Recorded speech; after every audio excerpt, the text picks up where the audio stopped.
Super fresh at hot off the press. Artista update para sa inyong mga beshi.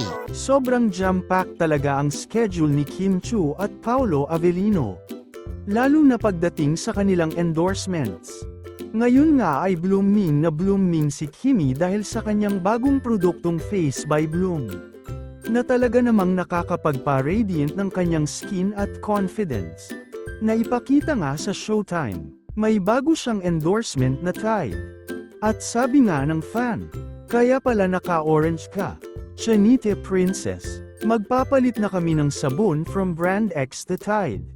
At sa likod ng kanyang TV shoot para sa Billys, kitang-kita ang kanyang kasiyahan.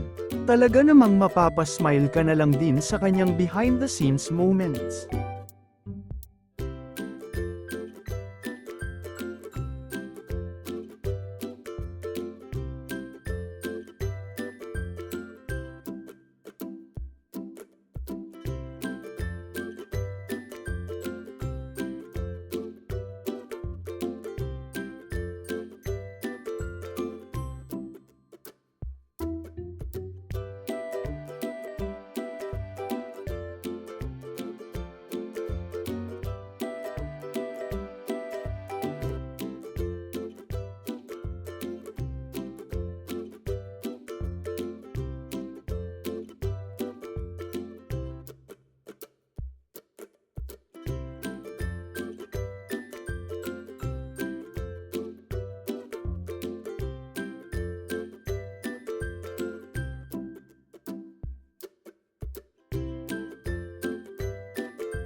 Grabe din talaga si Paolo Avellino sa video endorsement niya ng Hyundai.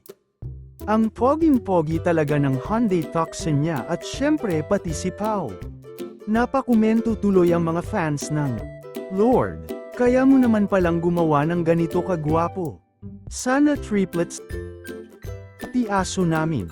Pao, naaga mo ang atensyon. Gusto ka ring habulin. Sige na nga.